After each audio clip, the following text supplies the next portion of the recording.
Welcome to Imprint, a podcast about creating a home and life you love. I'm Natalie Walton, an interior designer, stylist, and best-selling author focused on an holistic approach to homes.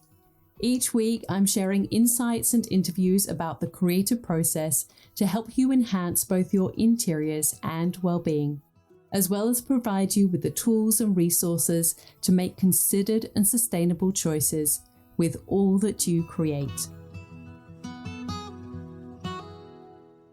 Hello everyone and welcome to Imprint. I am very much looking forward to sharing today's conversation with Jade Nottage.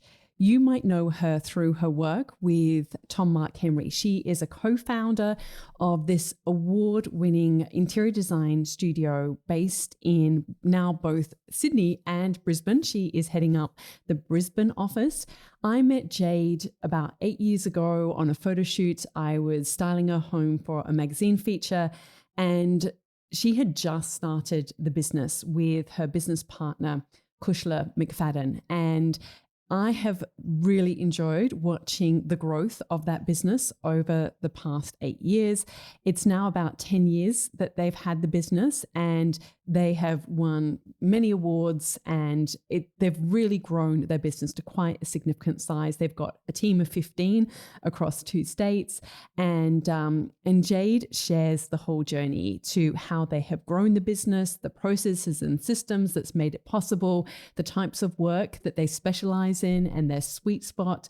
We talk about the value of education and growing a team and, giving your team power and, empowering them to do their best work. And I got a huge amount of value out of this episode and have been taking notes, and I trust that you will too. So please enjoy my conversation with Jade Nottage. Hi, Jade. I am so excited to chat with you and learn about all the things over the past 8 years since we last met. We were just chatting before we went live about when was it that we first met, and we've kind of worked out that we both, it was when I think you were pregnant with your son. Is it son? Son, yep. Yes, that's right.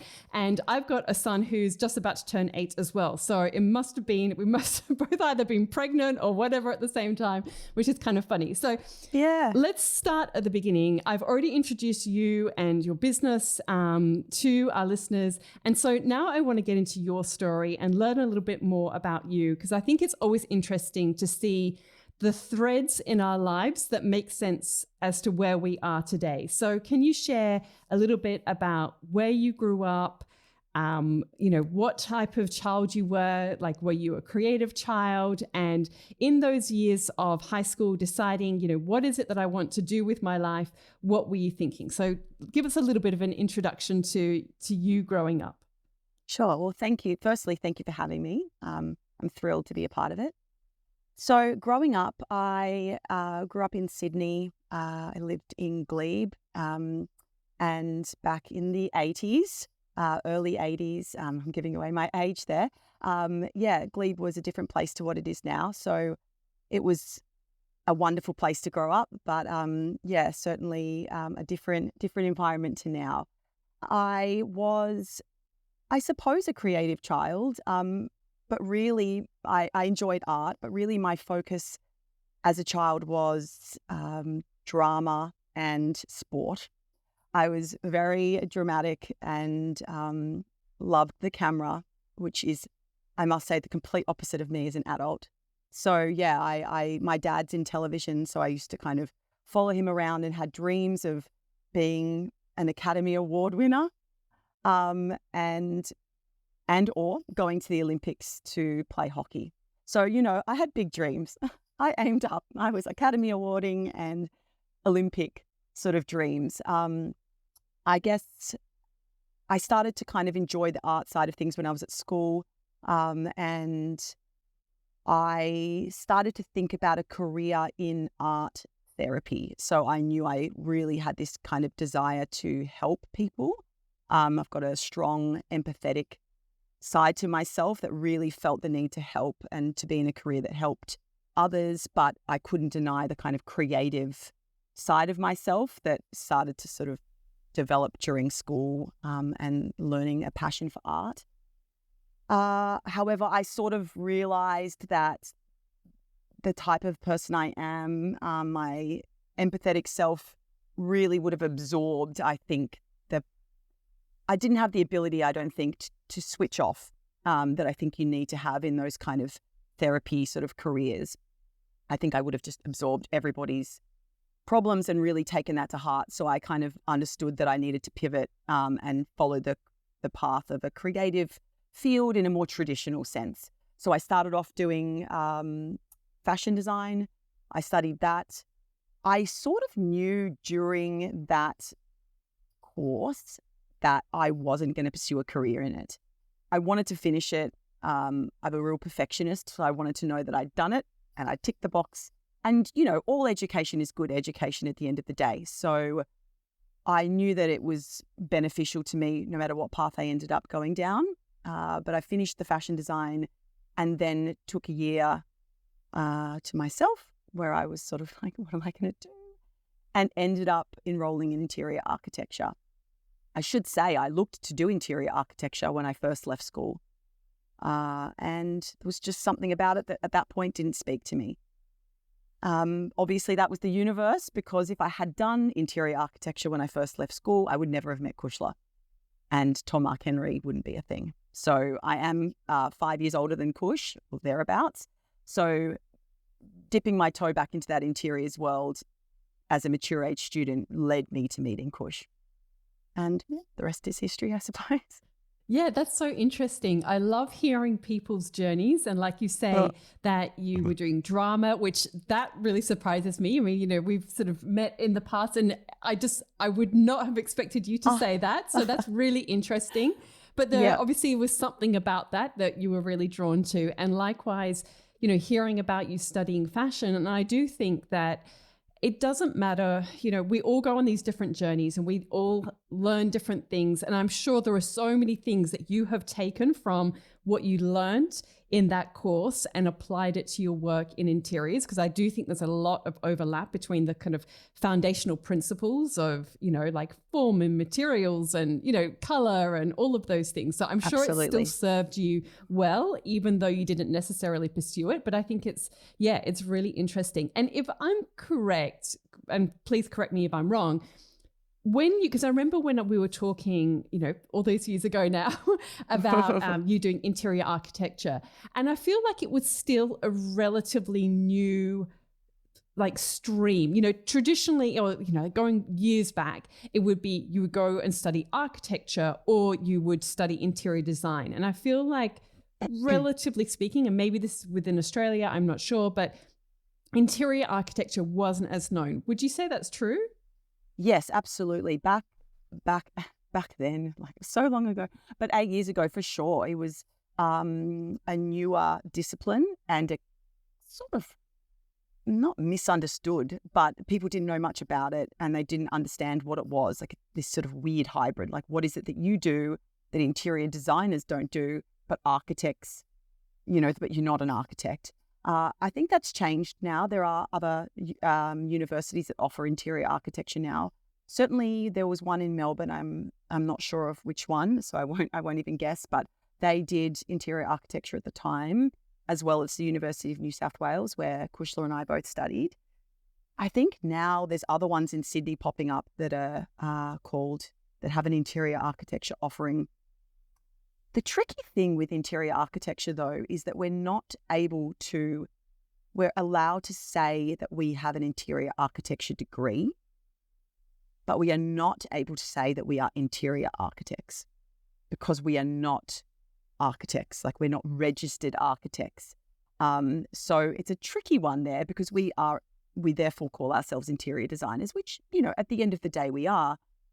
However, the interior architecture degree was really rigorous in its construction side. There was a real technical side to it. And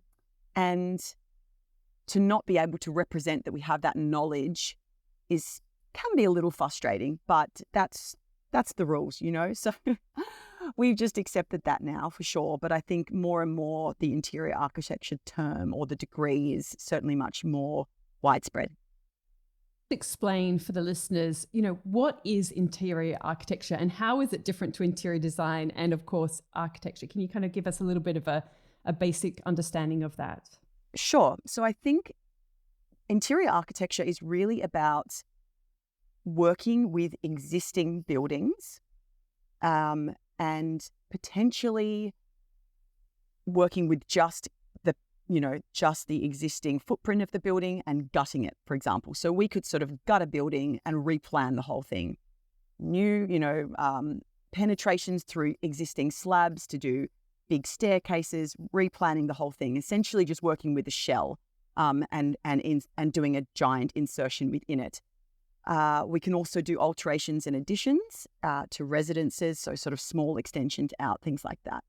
That's where I think it differs from a true interior design, which really kind of can often work with just a smaller floor plan, and I guess then differs again from architecture because we're not doing ground up stuff. We're not doing new builds. We wouldn't know how to design a new build.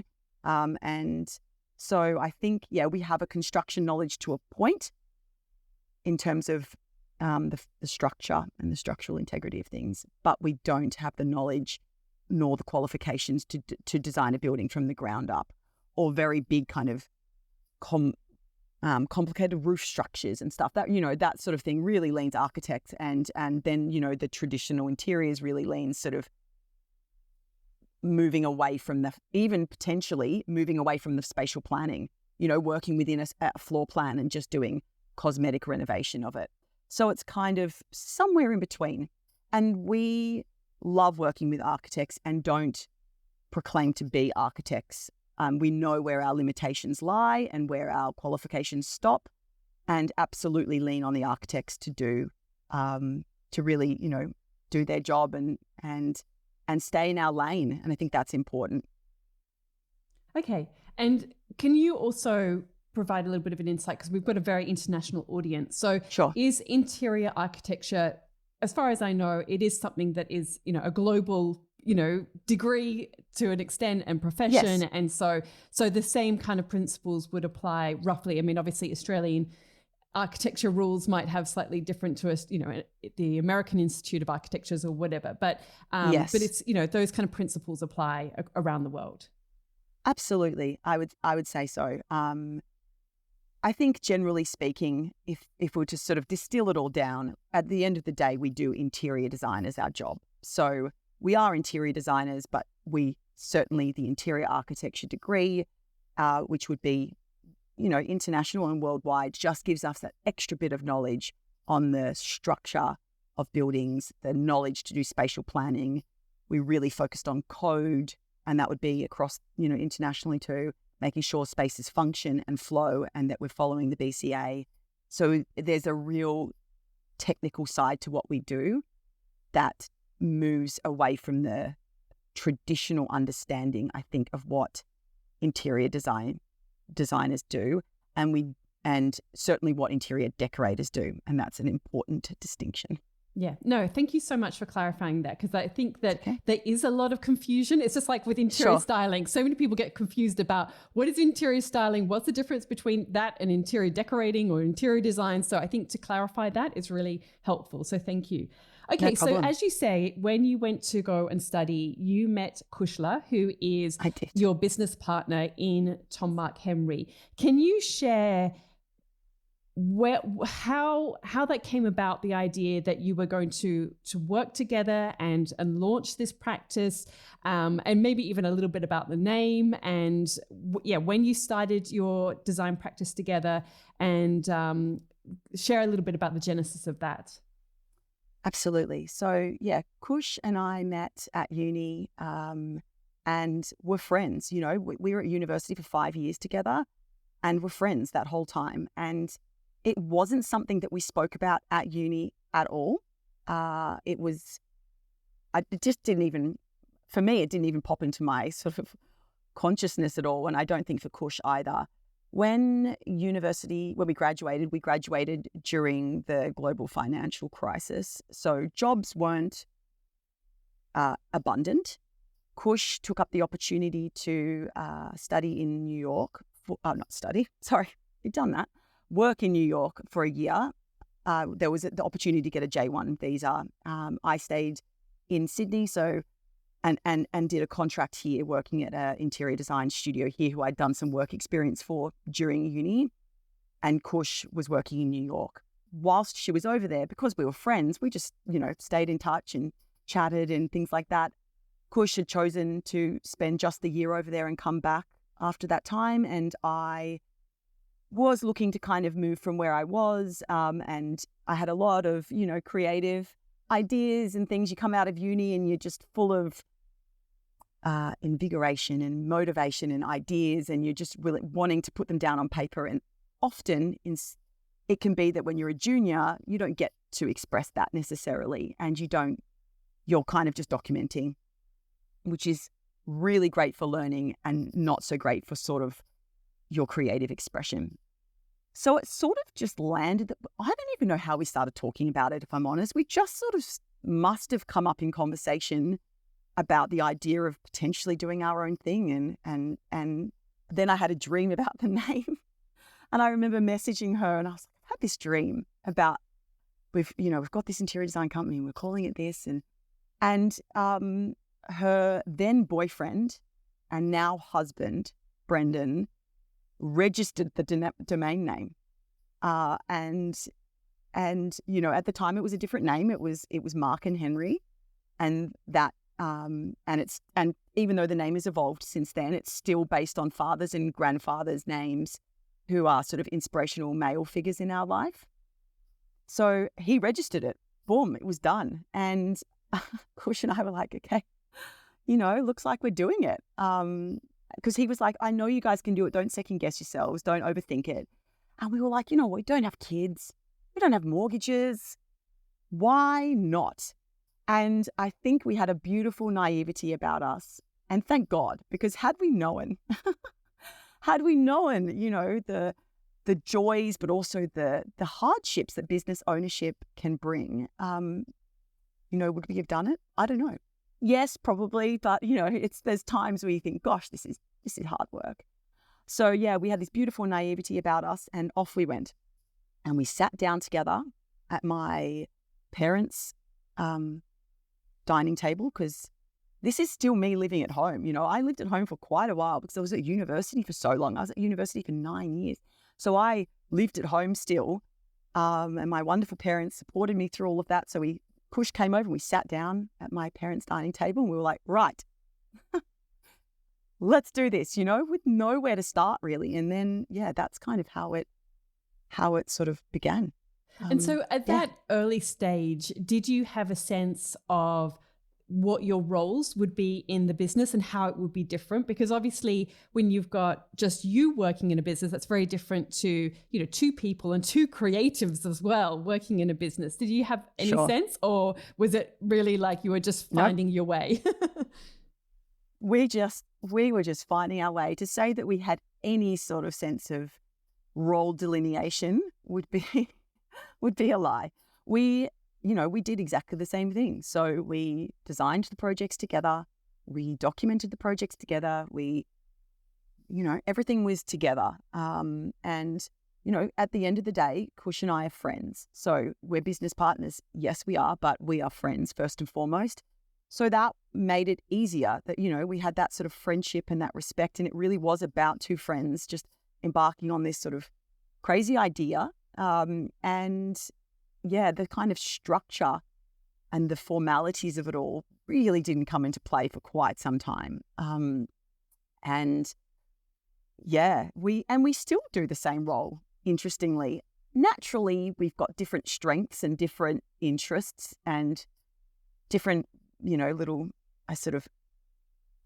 eccentricities to our role that we naturally kind of lean to.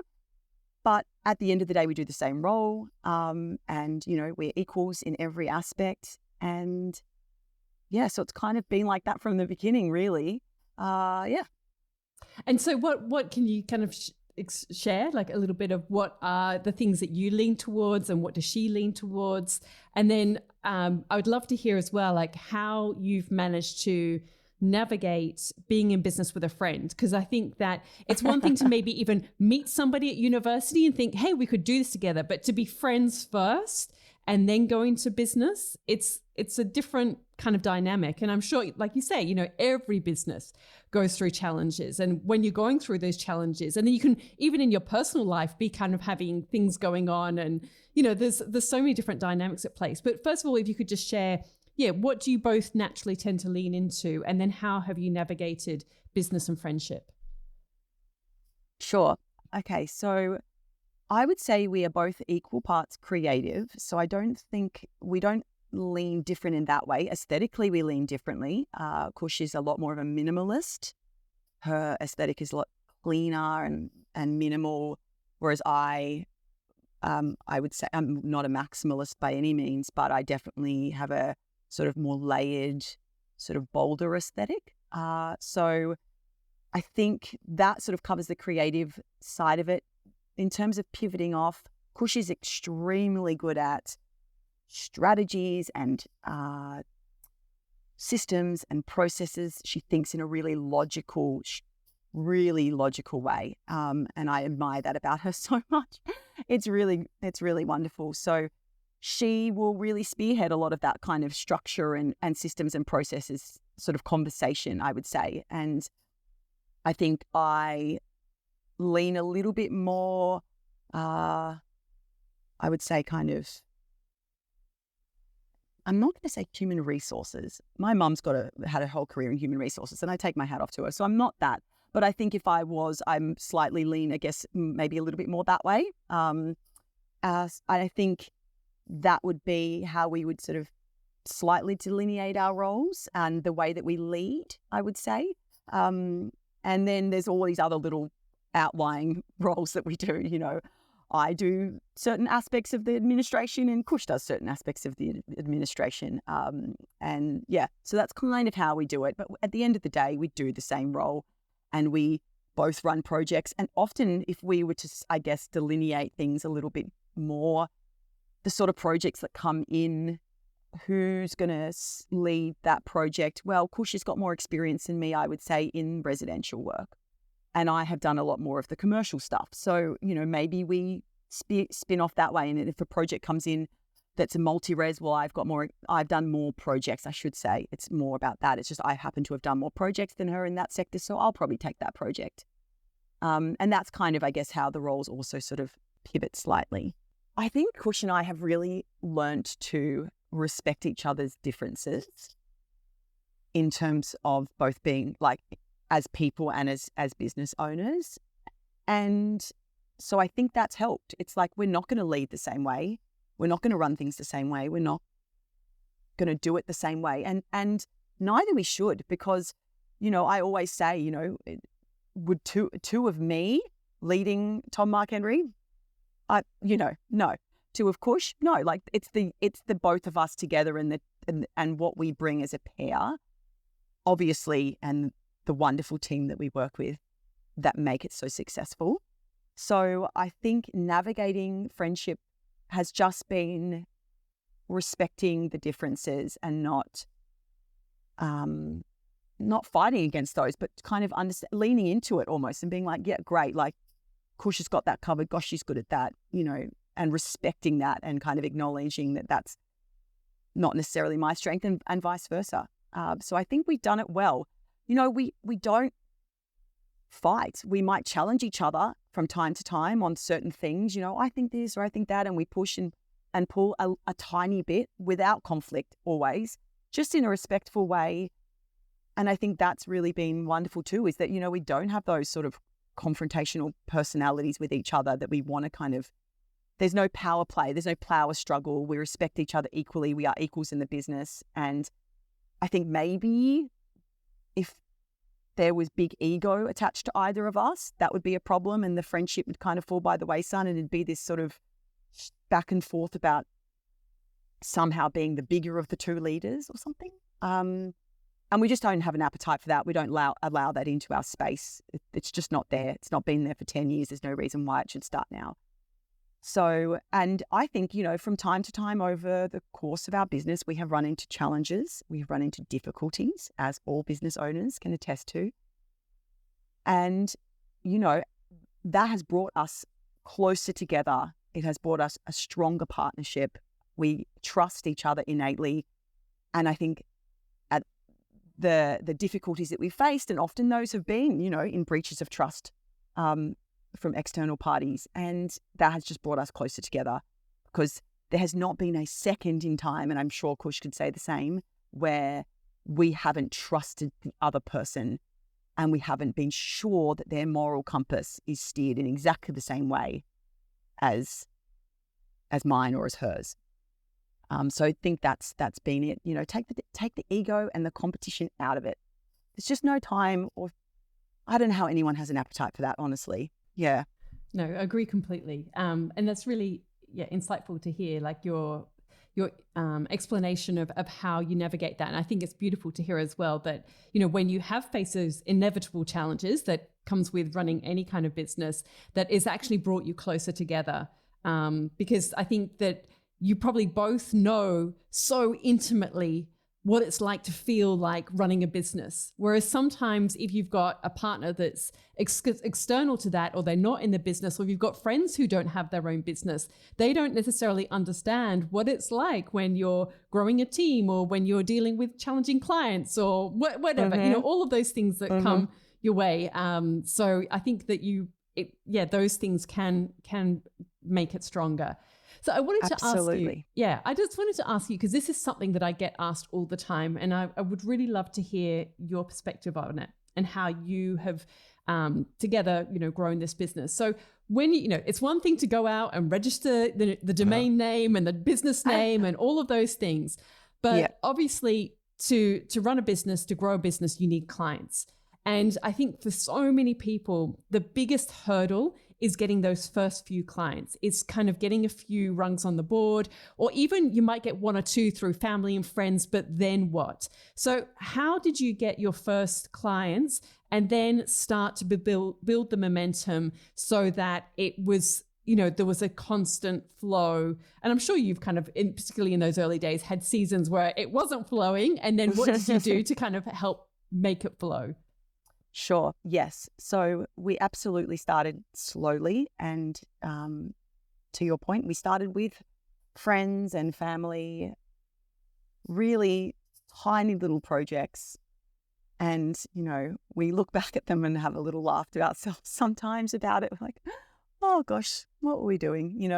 All those years of study, and you really, and working, and you sort of suddenly there fending for yourself, and you wonder whether you even know what you're doing. But you do, and you muddle your way through those first couple of projects. And it was just friends and family. And then we, I think we got an introduction via somebody, through somebody. It was this sort of long-winded little introduction, and we did a restaurant in Bondi. And, we'd done a few projects, bits and pieces by this point, but then, we got an introduction. And we did a restaurant in Bondi called Bondi's Best. And that was with Joel Best, who owned it. And that project, we poured our heart and soul into that project. And it got nominated for an Australian Interior Design Award.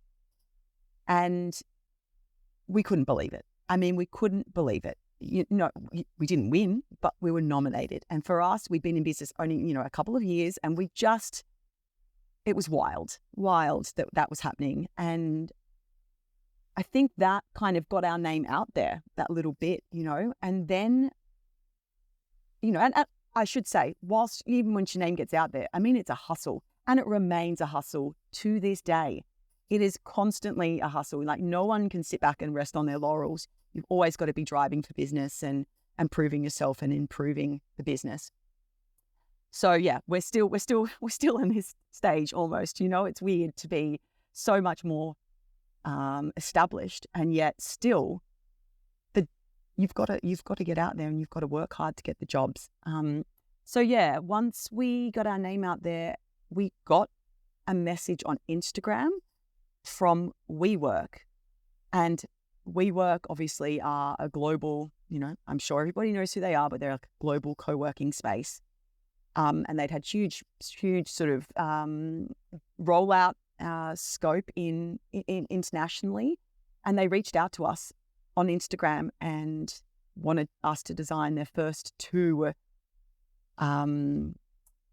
spaces in Australia. And that's huge, a crazy DM to receive as such. So this would be in 2016.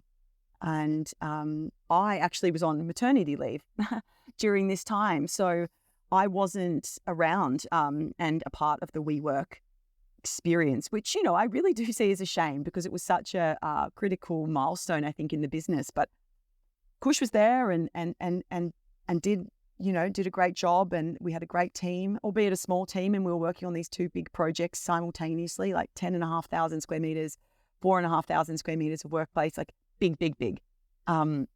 So yeah, that's kind of, and then I think from that point, there was quite a rapid growth period.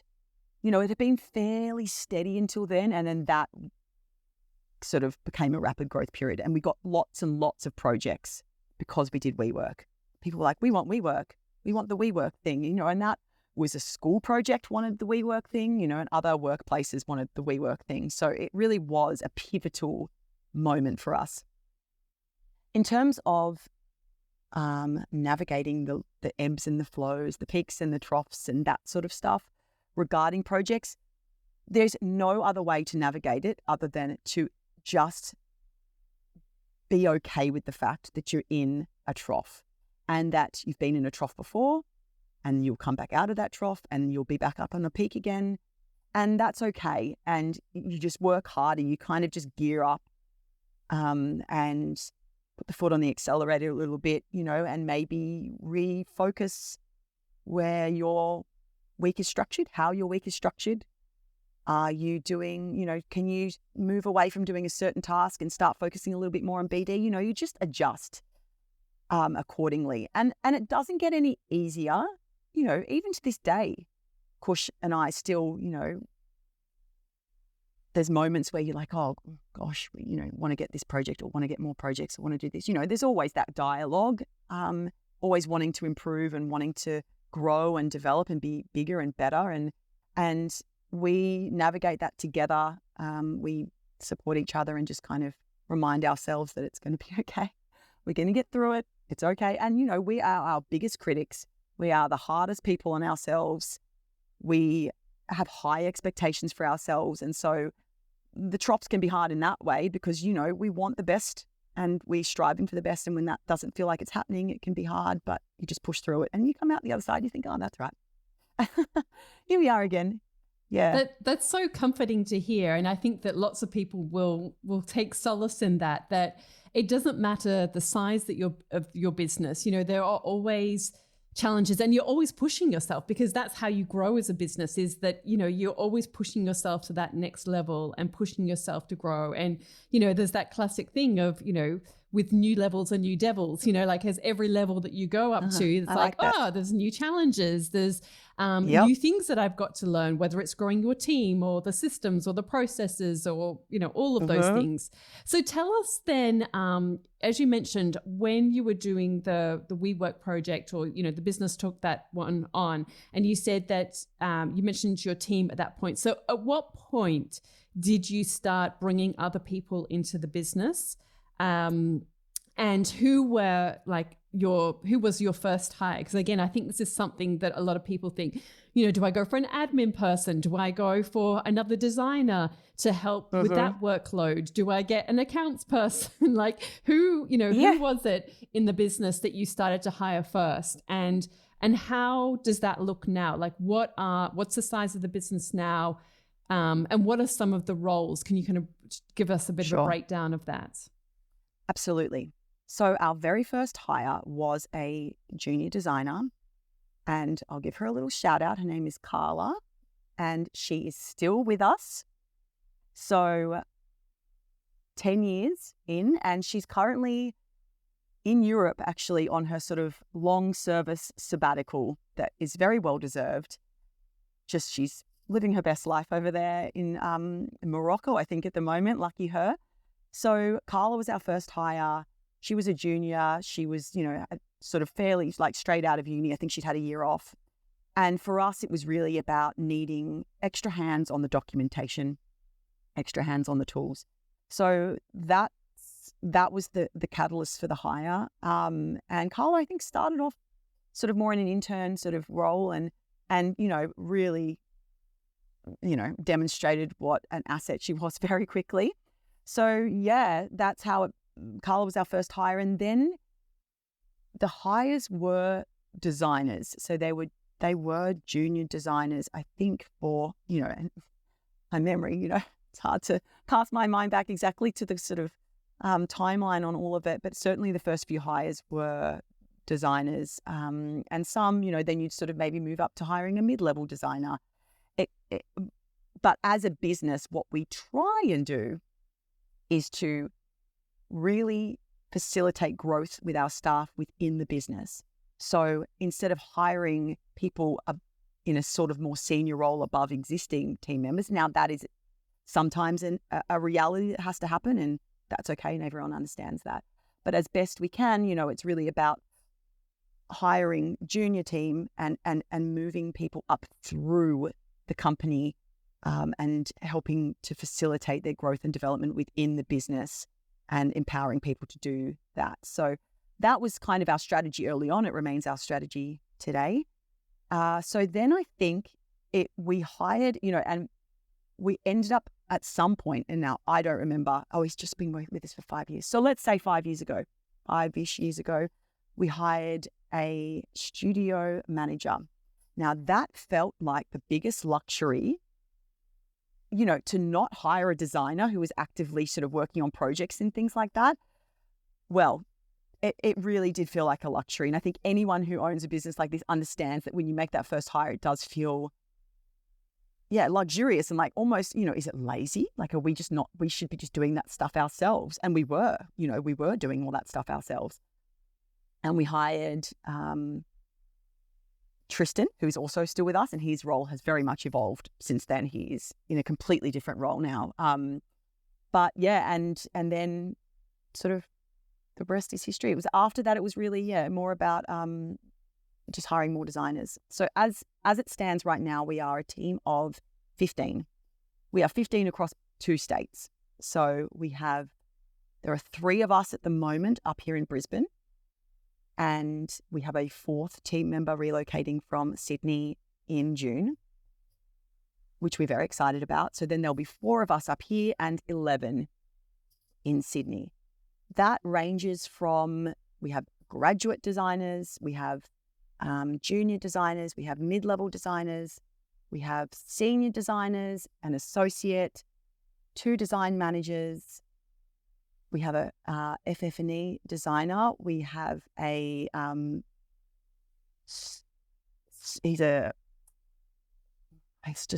Tristan, and he's this unicorn in the way that he is so talented and wonderful at so many different things. So his role is in the process of evolving. He is currently our styling and content manager. And he does our Instagram as well as, so many other aspects of the business, all the styling of all our projects and things like that. He helps with furniture. He works with schematic and concept stages. I mean, he is across a lot of stuff, that sort of unicorn person that can do a lot of different things. And so he's also, sort of leading the FF&E designer. And we have our wonderful studio manager, Jeanette. So yeah, we're a team. So we've got kind of everybody at different levels doing different things, and it's a lovely, wonderful hybrid of levels of experience and personalities and things like that. Amazing. I will have to actually give a shout out to Tristan because I have a group coaching program called Design and Grow, and lots of interior designers in there many of them starting out on their journeys. And sure. I'm always showing TomMarkHenry's Instagram feed as an example of what they can do because I'm Well, there like, you go. this is such a great example of like, I'm like, look at how this shot, it's like the detail of like where the leather meets the timber and the, you know, like those little details that people love to see. And it's like, it's not just Yep. like, oh, you know, pull back shot, pull back shot, pull back shot, you know, like it's Right. just, it's beautifully layered.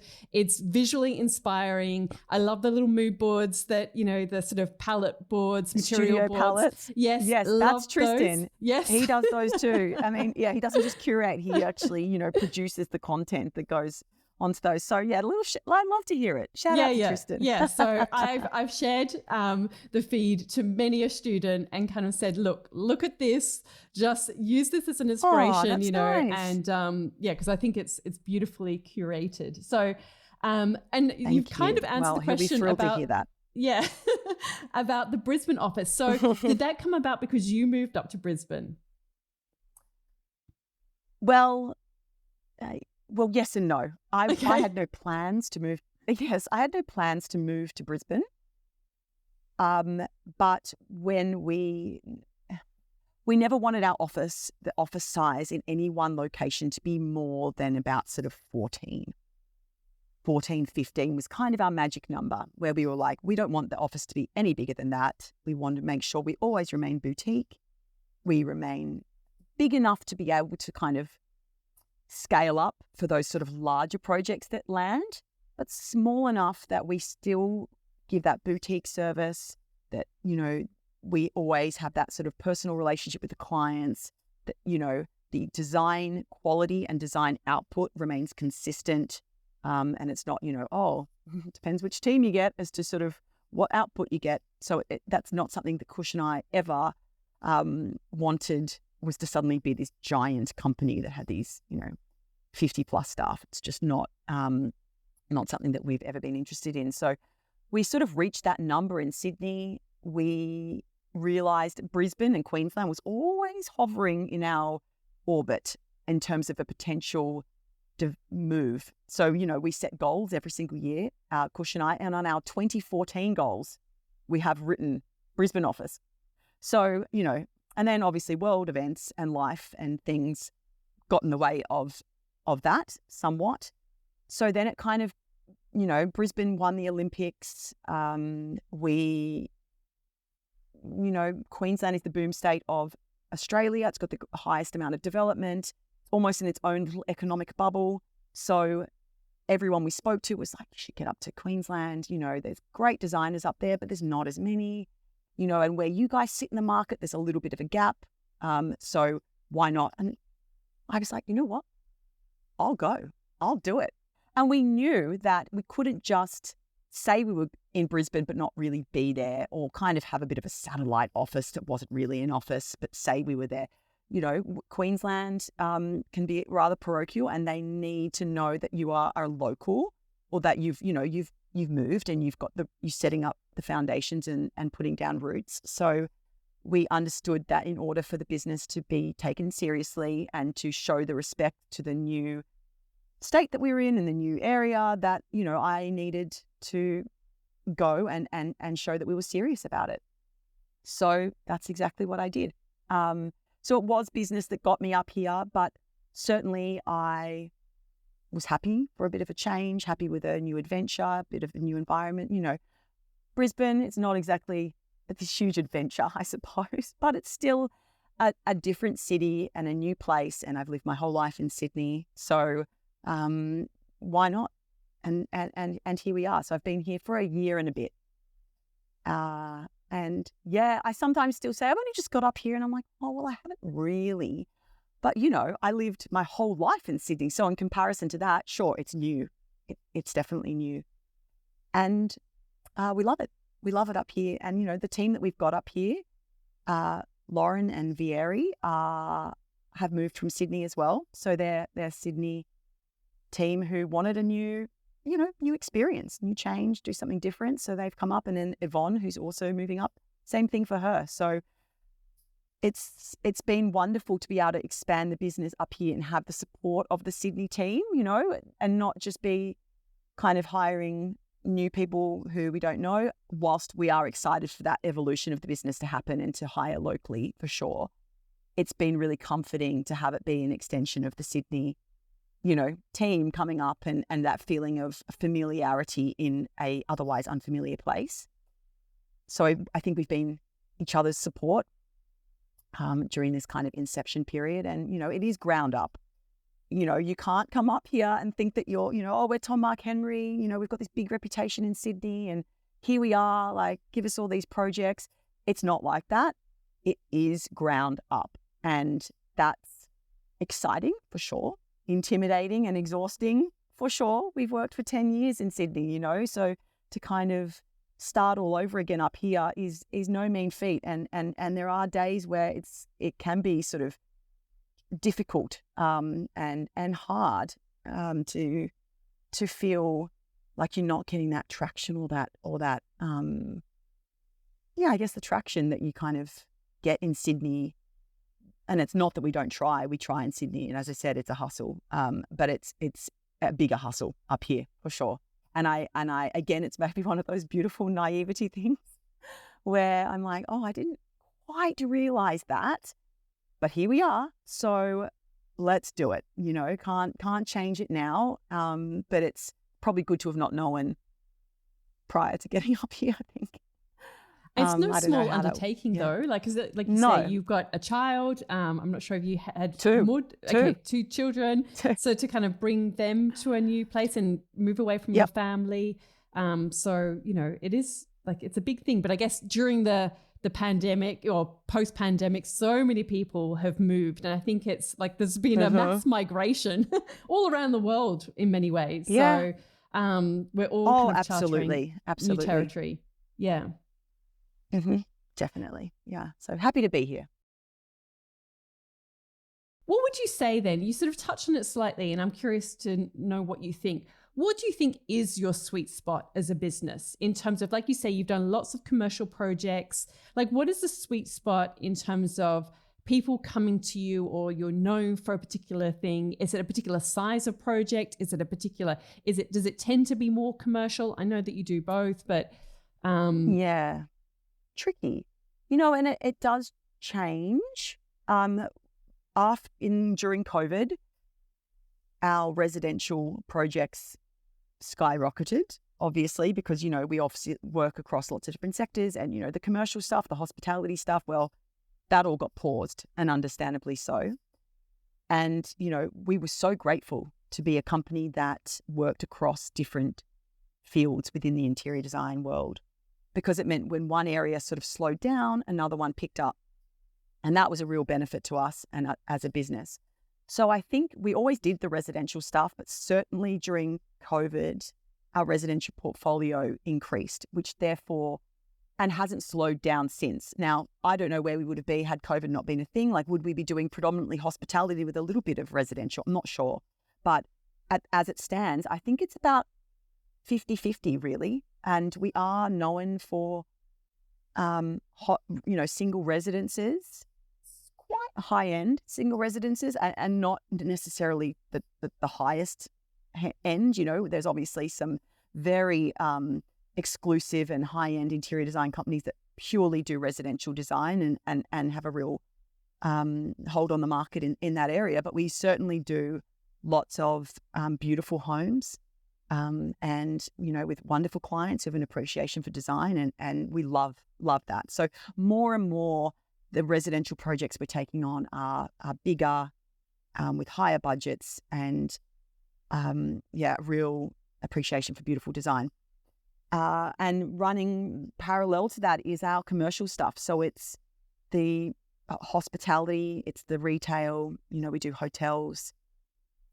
We do multi-res, which is obviously residential, but with a commercial lens. So it's the sort of hybrid project, that one. You're trying to make these beautiful homes for people to live in, but the commercial lens is dictating a lot of the decision-making because obviously they're developers, right? So understandable. So that's kind of, I would say, it really is sort of 50-50. It's just obviously the residential stuff takes so long too. So, we could have rolled out 3 hospitality projects in the time that one residential project's taken, so there's a lot more of that commercial stuff being sort of filtered out to the public because it happens so often. But as in terms of project balance, I would say we're 50-50. It's just it doesn't necessarily appear that way from a public-facing perspective, but that's just because of the lag on residential projects happening and finishing. Yeah, interesting.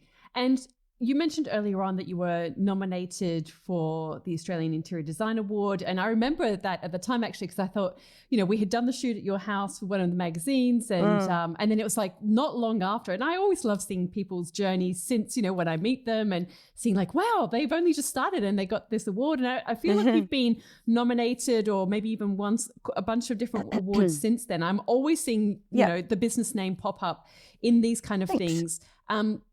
What impact do awards have on business growth? Do you think it is something that really helps get new business? I'd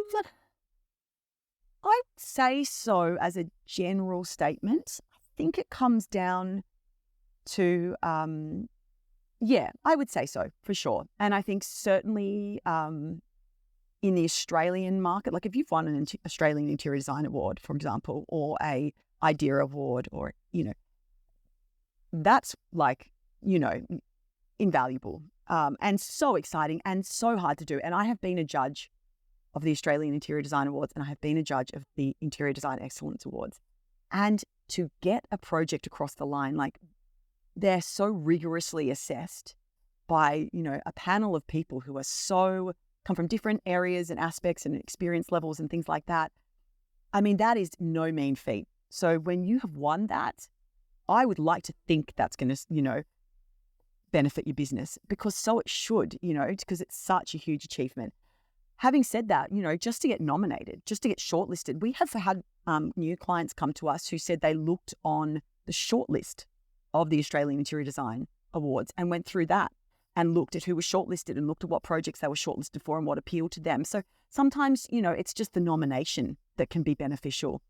To win it, that's the, icing on the cake, of course, but just the nomination. And again, it's, the amount of entries and the hundreds of entries. So to even get nominated or shortlisted is we celebrate those, we celebrate those. I think it's important to always take the time to celebrate those smaller achievements, because they're not actually small, even if they're not an award win.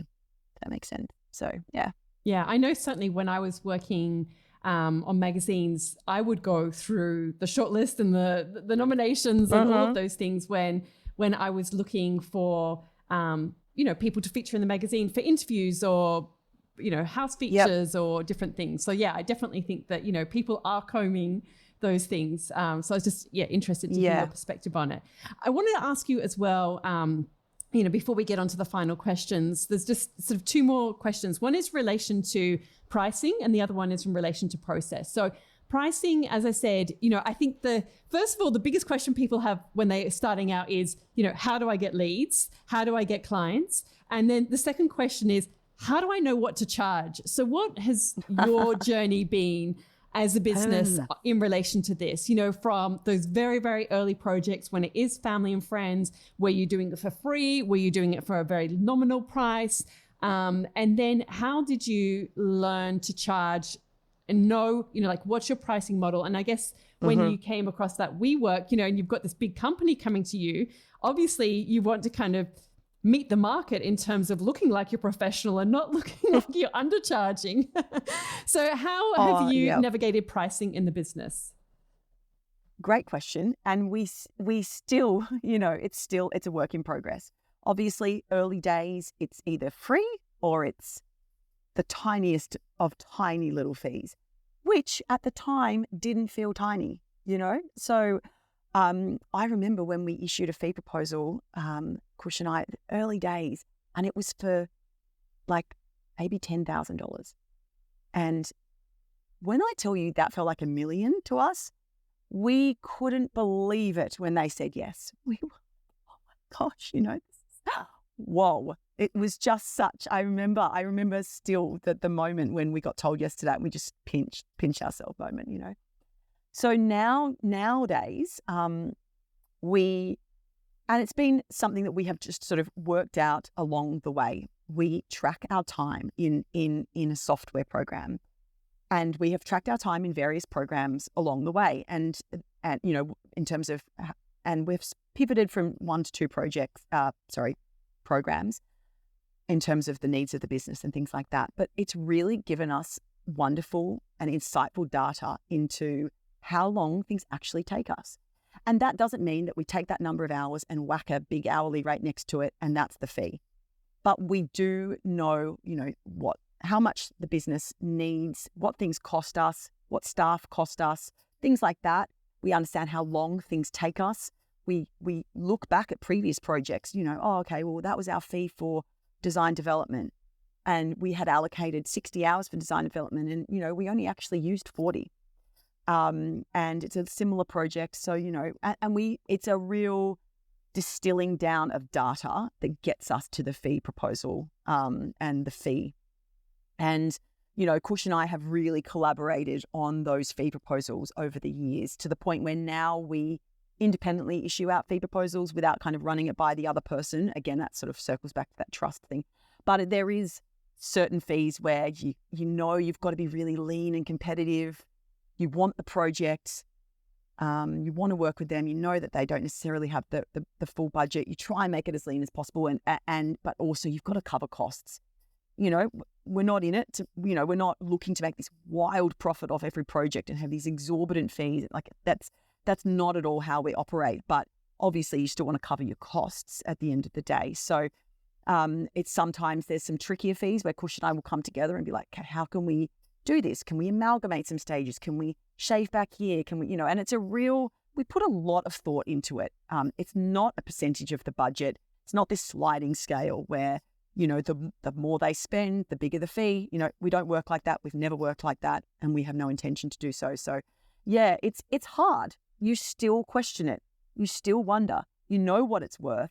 You know what the costs are to the business. You know that this is a reasonable fee for the time it's going to take. This, the experience that you'll bring, how labor intensive projects are, and often people don't know that going into it. So they look at a fee, they think, oh gosh, and you think, well, no, we're going to be working on this project for a year.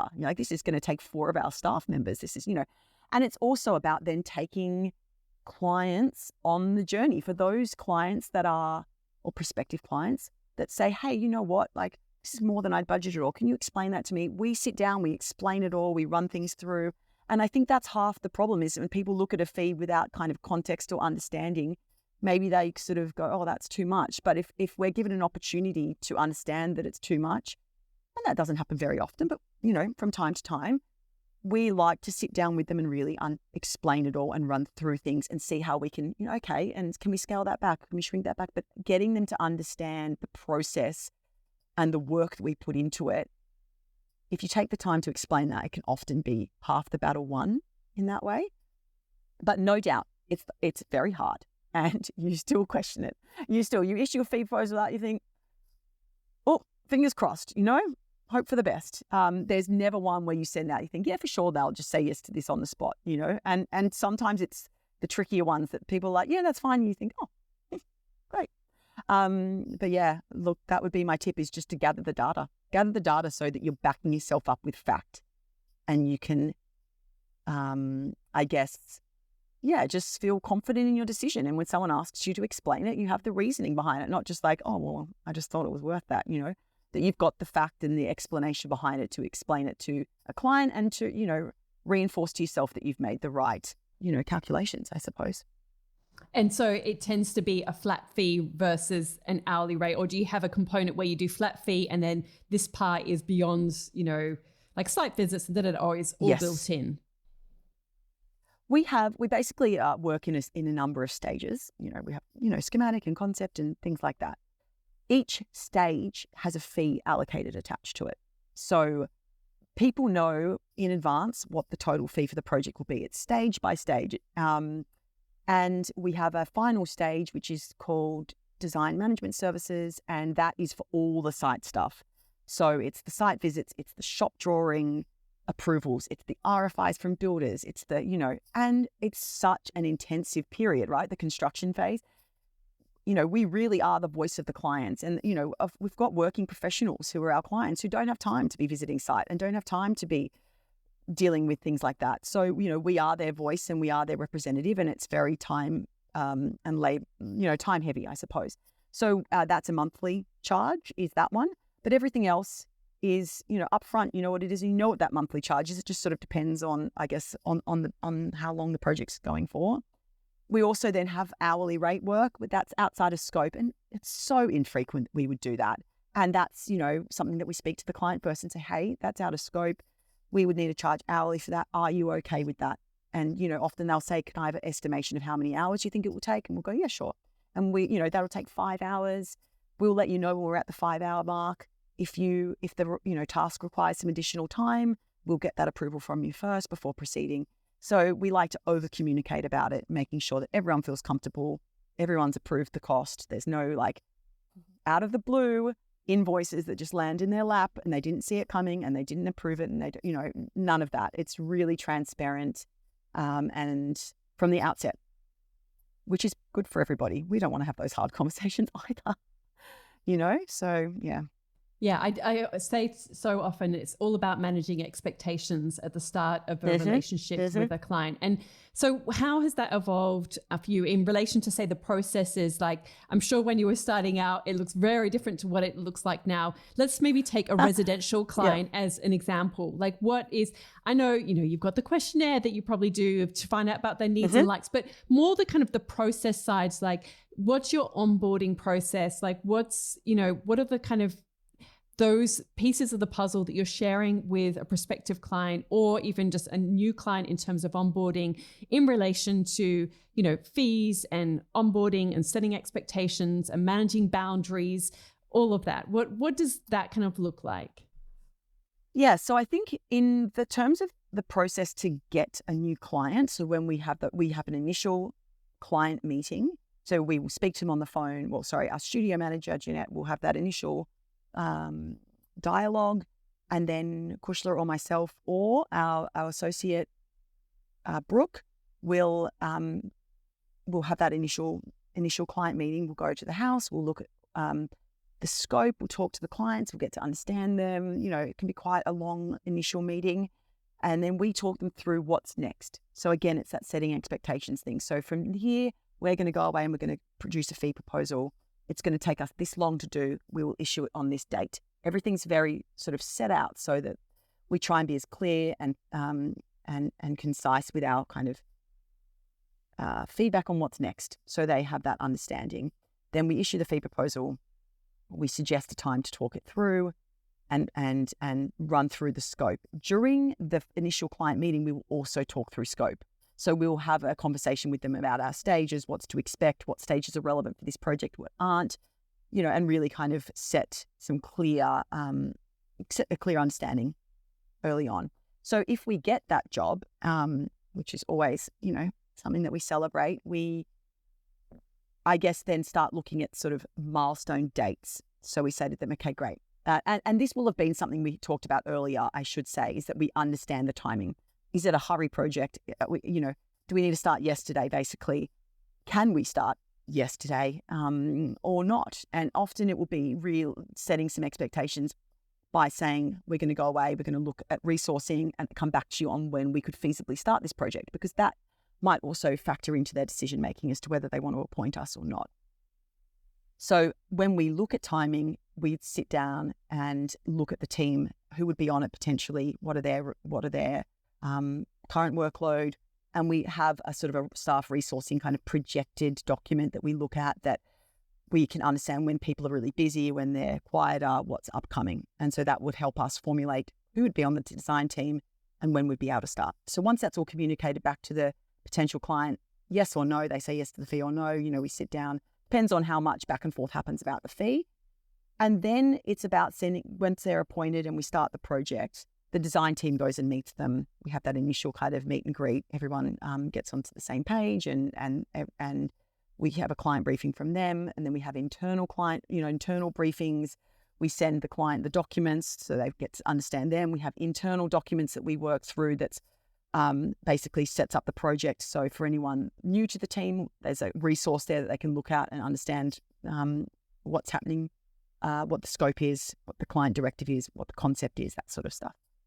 And then we basically jump into our first stage, which is schematic design. And that's about the spatial planning and things like that. I won't bore you with every single stage. It can go on and on and on. But that initial stage, it is all about the sort of spatial planning. And we kind of are quite autonomous. So we get that initial kind of dialogue with the client, and then we go away and we do our work. And that's not to say that we don't check in with them if we've got a question. Like, we don't make assumptions. Like, we always want to check in with them. But, we have that initial, couple of weeks, 3-4 weeks, whatever it might be, to do, that kind of initial stage. And then we sit down and have a client presentation. And then we, again, we capture the feedback, and then we move on and on and on. We kind of work our way through the stages, but we're always in contact with the client. We're always, it's not radio silence as such in between milestone presentations. Like, we do consider ourselves to be to be big communicators, and to make sure the client feels included, or as much as they want to be included. Some clients are just like, you just do you, I'm busy. Yeah, interesting. That's what I've hired you for. Yep. Yeah. And so what, in a practical sense, like, what are the tools, the technology and the tools that you use in your business for, liaising with clients, for managing the project, for filing the assets, all of those things? What are some of those tools? Right. We have, so internally, we have a program called Excello that we use that tracks all our projects. It has them all, and, we've built out a whole pipeline of work in there. It tracks each project, where in that project, what stage it's up to. Is it in tender documentation? Is it in construction documentation? Wherever it is. So we kind of have that all listed in the program. That program, I should say, can also track leads. It's like our business development tool. So all the leads, all the fee proposals, everything is created in there. Time is tracked in there. It's everything in terms of our systems and processes from a management of projects and pipeline and things like that. That list of projects then forms our Monday morning meetings. So every Monday morning, we sit together as a team. Us Brisbane folk Zoom in, and we run through every project as a team and understand where the project's at, high level commentary on it. If there's any sort of urgent things that pop up, we address them then and kind of run through it. It means that everybody gets visibility over the projects, even if you're not on a project team. And it's a great way to start the week. It formulates your to-do list almost for that week, because you'll be like, yep, I've got to do that. I've got to do this. Or in construction, we can move. Oh, great. We've finished tender docs now. Wonderful. Let's move into construction, and we can move it across in the platform. So everything kind of works internally in that program. It's not a client-facing program. That's an internal program. We then obviously have a server that, we have a very, very, very, can't emphasize that enough, rigorous filing system that that has recently been finessed by our senior team. They took, we don't want to sit stagnant. If it's not working, or it could be done better, let's do it better. And so they took the time out to kind of reassess how we filed things, what the folders were called, where things came in and out, and, client comms and that sort of stuff. So we do that internally too. But in terms of our client-facing stuff, it's really via email. We just dialogue with them via email, or face-to-face, or Zoom, or construction site visits. And then when we meet with them, we work in InDesign, and Photoshop, and we put together the sort of beautiful client presentations. And then we also sit down with them and we communicate via our documentation set. So when the project is tipped into sort of design development, we've moved away from the 3D renders. We then, sit down and we talk to them through that, and we page turn and we run them through that. But it's really that, we've got a lot of programs and systems and processes kind of in the back end that are internal stuff. But in terms of how we communicate with our client, it really is on the phone or via email or in person. We don't have sort of portals and stuff that they log on to and view things and stuff like that. We don't work that way. Yeah. And like the design tools, like, is it Revit, SketchUp, like all those different ones. Like, what are you using? What's the design team using for the actual design Sure. work? We document in Vectorworks. Okay, yeah. We have done that our whole, in the whole length of the business. Kush and I sort of almost self-taught ourselves that during university, to be honest, because we were taught AutoCAD and we didn't connect with AutoCAD in the way that, we just found it a little clunky, if we're honest. So we taught ourselves Vectorworks, and then, we hired people who also learnt Vectorworks at university. So UTS teach Vectorworks as their kind of core documentation, like CAD software. So it worked, because we hired people. Our first hire, Carla, was from UTS and she knew Vectorworks. So it kind of just worked, and it's a really great platform. We can do the 3D plugin, so we can actually build 3D within Vectorworks and render and model and kind of do massing models. We also can do 3D renders. However, over the last few years, we have really created a great relationship with an offshore renderer. He's wonderful. He produces wonderful output. It's a much better use of everybody's time to work with a renderer than to be producing them in-house. That doesn't mean we can't do quick little ones to, look at the 3D and mass something, but it's better for those final crisp renders for it to be done offshore. And we also use SketchUp. So we used SketchUp early days in the business. Early days, we were Vectorworks and SketchUp as a little pair. And then we moved away from SketchUp because we started to use the 3D component of Vectorworks. Seemed much more straightforward, right? Just use one program. Why jump between two when you can do one? But, over the years, and different people we've hired and stuff have come and said, hey, I really love using SketchUp. I find it a really great tool to quickly mass something, quickly model something. Would you mind if I did that? And we were like, yeah, if that works better for you, absolutely, you can do that. As long as at the end of the day, we're working in Vectorworks and the documentation sets are consistent, the word I was looking for, then we don't mind. If that suits you better, then work that way. Absolutely. And so now we've kind of got a mix with, some people like to do SketchUp. Some people use Vectorworks 3D. Some people just use Vectorworks and work in 2D and use the renders as their kind of modeling tool to kind of mark them up and go backwards and forwards with the 3D renderer to finesse and tweak. So we're open to that. People work in different ways, and that's okay as long as the output at the end of the day is consistent and according to our templates. Okay, and just quickly, because it's super helpful, I think people will, people love to know the tools and all of those things. Just quickly, so what does your role in the business look like now? I mean, you're probably not on Vectorworks or SketchUp doing the designs. What does your kind of week look like? Are you more doing creative direction or overviewing designs, doing more client liaising? What do, are you putting the fee proposals? Like what's your time spent doing? Yeah, look, a little bit of all of that. We are definitely, and when I say we, I said Kush and I are not on Vectorworks anymore. Kush dabbles. She likes to dabble. And she's done some work, on her mum's place and things like that. So she dabbles more than I do. But we oversee projects. We're across all the creative output of the projects, and we have a really, really talented team. And we do not need to micromanage them, and we do not need to look over their shoulder at absolutely everything that's happening. So we're certainly involved, and we're there as a support to the team, and we are there in those early stages of the project in terms of the creative output, and can be as involved or not involved as sort of needed.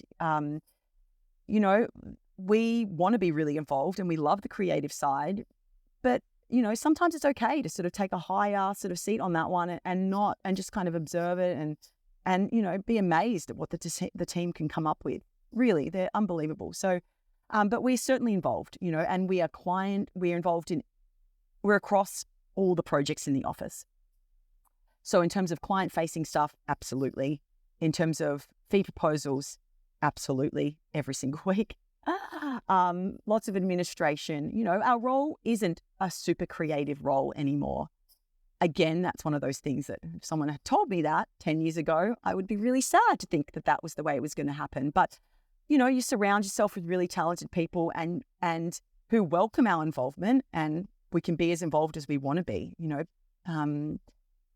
but we don't have to be either. So yeah, you definitely across every project, definitely understanding of the creative output of every project and pushing that concept. And sometimes we're on the mood boards and we're doing that sort of thing. And sometimes, a lot of the time we're not. And that's just the reality, but we're certainly always there and always know what's going on. And that's something, again, why we wouldn't want to grow too big, is that you can't do that then. That's just physically impossible.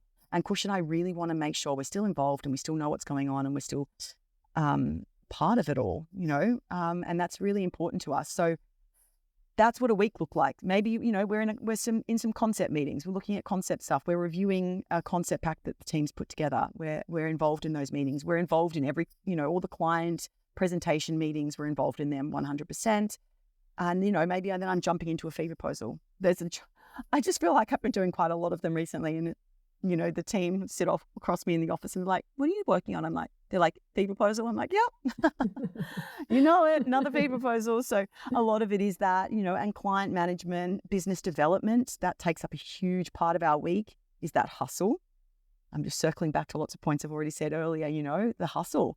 It's there, it's real. So we do business development, but every week is different and every project's different. So we're working on a large project up here in Queensland, a big restaurant, and it's a big client, a repeat client of ours, but a big client, and one that really requires a lot of time. And it's a client that takes up a lot more of my time personally than other clients and other projects do.